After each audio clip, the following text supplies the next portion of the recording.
حضرت عمر فاروق رضی اللہ تعالیٰ عنہ کے بارے میں امام ابن جوزی نے لکھا ہے کہ رات کو نا گھر کے اندر بیٹھے بیٹھے اچانک رو پڑے حضرت عمر.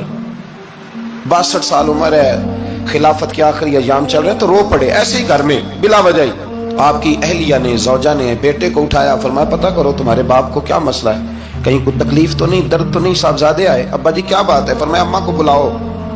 سب لوگ جمع ہو گئے تو جناب عمر فاروق رضی اللہ تعالیٰ عنہ فرمانے لگے کہ بیٹھو میرے ارد گرد. سب بیٹھ گئے تو فرمانے لگے آج جب میں مسجد سے نکلا تھا تو میرے نبی پاک کے سچے صحابہ, سچے رسول کے سچے صحابہ, حضور کے سچے غلام یہ کہہ رہے تھے کہ عمر بڑا ہی اچھا ہے, عدل والا ہے, انصاف والا ہے. تو ابا جی اس میں رونے والی کیا بات ہے؟ تو فرمانے لگے ڈر یہ لگتا ہے کہ باہر تو میں اچھا تھا, کہیں گھر میں تو نہیں کوتاہیاں کرتا رہا. میری بات پہ توجہ کرنا, کہیں گھر میں آپ باتیں سن لیں تو شاید جتنی میں کرتا ہوں دوسرا کاری کوئی نہ سکے, لیکن جب عمل کے راستے پہ ہم نکلتے ہیں تو وہ مسدود ہے, وہ بند ہے. عمل کس نے کرنا ہے؟ آپ کوئی آیت پڑھیں تو یہاں غلطی نکالنے والے 20 لوگ مل جائیں گے, 20 لوگ, لیکن اس آیت پہ عمل کرنے والے کتنے ملیں گے؟ تو حضرت عمر فاروق رو رہے تھے, کہنے لگے کہیں تمہارے حقوق تو نہیں پامال کرتا رہا. تو آپ کی اہلیہ نے جب سنا تو وہ کہنے لگی عمر مجھے تو بڑا پرانا شکوہ ہے, آپ کا جاہ و جلال اتنا تھا میں بات نہیں کر سکی. عمر تم نے سارا دن مسجد میں گزار دیا اور ساری رات نقاب اوڑھ کے مدینے کی گلیوں میں گزار دی, میں تو زندگی کی کوئی خوشی دیکھ ہی نہیں سکی. چاہ تو میرے اندر بھی تھے نا کہ میرا شوہر کچھ گھڑیاں بیٹھتا, کہیں مجھے لے کے جاتا, تو میں تو کچھ نہیں دیکھا, مجھے بڑا شکوہ ہے. تو حضرت عمر کہنے لگے چل اللہ کی رضا کے لیے معاف کر دے. بھئی معافی بیوی سے نہیں مانگی جا رہی, معافی اپنی غلطی کی مانگی جا رہی. یہ سمجھ لیں, بیوی کے لیے تو خامد کا بہت بڑا مقام ہے نا, لیکن یہاں غلطی کس بات کی ہے؟ اپنی کمزوری پر غلطی کا اعتراف کر کے معذرت کا سوال کیا جا رہا ہے. تو حضرت عمر کہنے لگے معاف کر دے. تو اہلیہ کہنے لگی میں نہیں معاف کرتی, میری شرط پوری کریں. فرمایا وہ کیا؟ فرمانے لگی قیامت میں جب اللہ آپ کے لیے جنت کا حکم دے گا تو آپ میری سفارش کریں گے اللہ کی بارگاہ میں؟ سفارش کریں گے کہ یا اللہ مجھے کپڑے دھو کے دیتی تھی, میری عزت کی حفاظت کرتی تھی, میرے بستر کو پاک رکھتی تھی, کہیں گے؟ تو حضرت عمر فرمانے لگے تیرے ساتھ وعدہ رہا, رب نے اگر عمر کو اپنے فضل, اپنے کرم اور اپنے محبوب کے صدقے جنت دی تو عمر تیرے بغیر جنت میں نہیں جائے گا. عمل کا رستہ, عمل کا رستہ. دیکھیں نا, 2 دفعہ استاد بات کرتا ہے, 2 دفعہ, اور کوئی زیادہ, ایک تو ہے نا کہ ایم اے اور جناب ایم ایڈ اور ایم فل اور پھر پی ایچ ڈی قسم کا استاد. ایک وہ جو matric P T C teacher ہے نا, وہ 2 دفعہ اسٹوڈنٹ کو کام کہے تو تیسری دفعہ وہ ناراض ہو جاتا ہے, کہتا ہے میں 2 دفعہ کہا ہے. بچے کو آپ 2 دفعہ کہتے ہیں اور اگر تیسری دفعہ کہنا پڑے تو غصہ آتا ہے نہیں آتا؟ بھئی تو نے اتنی دفعہ کہا ہے, تو سمجھ نہیں رہا بات کو. اور اگر اللہ کریم قرآن مجید میں سینکڑوں دفعہ کہے نماز پڑھو, سینکڑوں دفعہ, اور یہ بہانے کر رہا ہے, یہ بھی پروگرام بنا رہا ہے, پھر کہتا ہے میں بے چین رہتا ہوں, میں بے قرار رہتا ہوں. عمل کا رستہ اس کو اختیار کریں, آپ سکون میں رہیں گے. بد عمل آدمی اور بے عمل آدمی یہ ہمیشہ پریشان رہتے ہیں, ہمیشہ. عمل کریں, توبہ کریں تو پھر بدل جائیں, پھر تبدیلی آئے.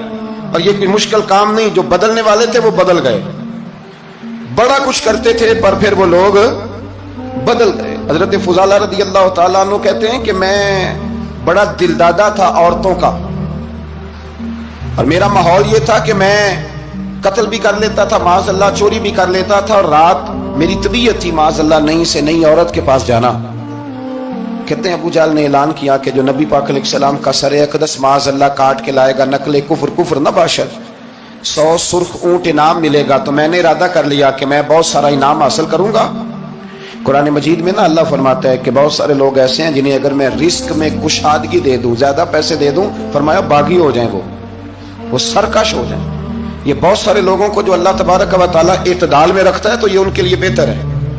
ہر بندہ دولت کے ہوتے ہوئے نیک ہو سکتا, تو یہ اللہ اگر رکھتا ہے نا اعتدال میں تو شکر کرے اللہ کا, ورنہ تو لوگ عیاشیاں کریں, پتہ نہیں کیا کچھ کر گزرے. تو حضرت فضالہ کہتے ہیں کہ میں نے خنجر تیار کیا اور میں نے بغل میں اس کو چھپایا, اوپر میں نے چادر اوڑھ لی.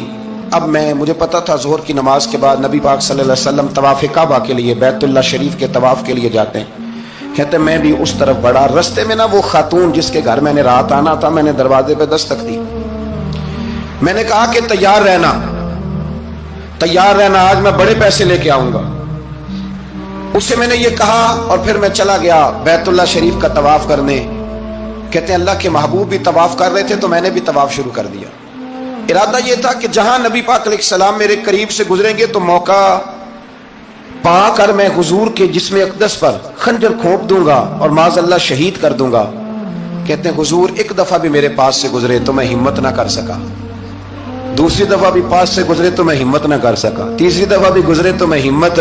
نبی کریم صلی اللہ علیہ وسلم 2-3 دفعہ گزرے تو فرماتے ہیں کہ مجھے موقع نہ ملا، اس لیے کہ حضور فرماتے ہیں اللہ نے روب کے ساتھ میری مدد فرمائی، دشمن پر میرا روب طاری ہو جاتا ہے۔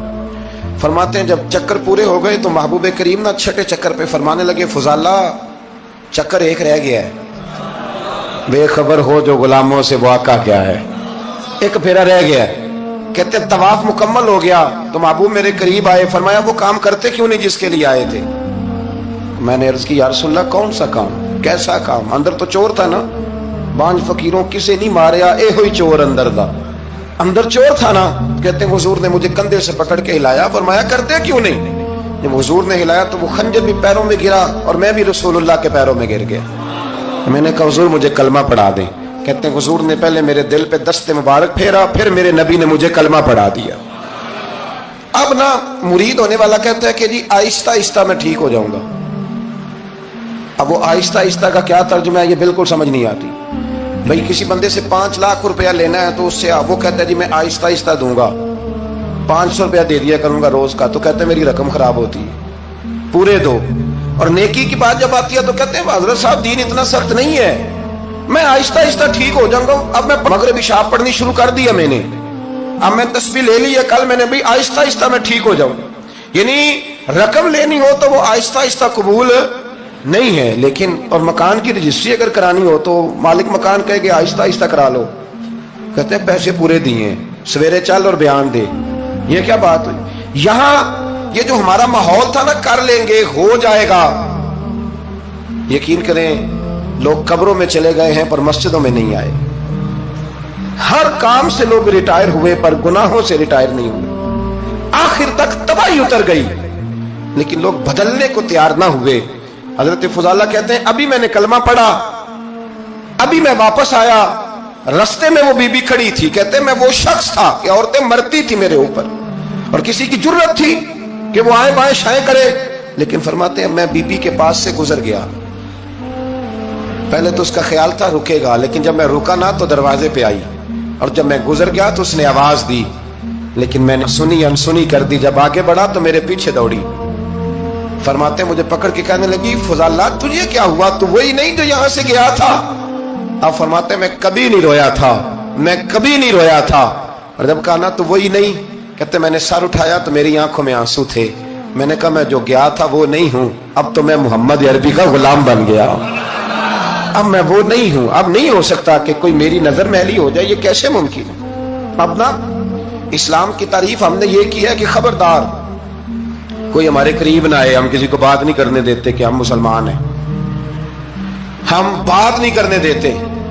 پتہ کیا بات ہے، ایک میری یہ تقریر ہوتی ہے ممبر پہ اور ایک میرا عمل ہوتا ہے جب میں سفر کرتا ہوں، جب میں گاڑی میں بیٹھتا ہوں، جب میں دوستوں سے ملتا ہوں، جب ان دونوں باتوں میں تضاد آتا ہے نا، تضاد، تو لوگ تقریر کو جذبات نہیں کہتے، ایک فن بن جاتی ہے تقریر۔ آپ کو پتہ ہے نا وائزین نعت خواں کہتے ہیں میں نے محفل لوٹ لی، پھر لوگ شمار کرتے ہیں کتنے لوگوں نے سبحان اللہ کہی، پھر لوگ شمار کرتے ہیں کہ آج 5 بندے روئے بھی تھے جب میں تقریر کر رہا تھا۔ تو پھر یہ فن ہے، یہ جذبات کا اظہار، سمجھ لیں بات کو کہ عمل جب آپ نہیں نہ کرتے عمل، تو آپ خود بڑے بے چین رہتے ہیں کہ یار یہ میں کیا کر رہا ہوں، یہ کون سا گورکھ دھندا ہے کہ میرا عمل صفر ہوتا جا رہا ہے۔ ہمارے ایک استاد تھے تو وہ فرمایا کرتے تھے کہ اگر پڑھے لکھے آدمی کو تم بے عمل دیکھو تو اس سے دور ہٹ جایا کرو ورنہ تمہیں بھی بے عمل کر دے گا۔ میں نے ان سے عرض کی، میں نے کہا حضور یہ کیا ہے؟ تو فرمانے لگے اپنے حضرت صاحب سے پوچھنا، وضاحت کریں گے۔ میں نے حضرت صاحب سے کہا جی عجیب بات کر دی ہے۔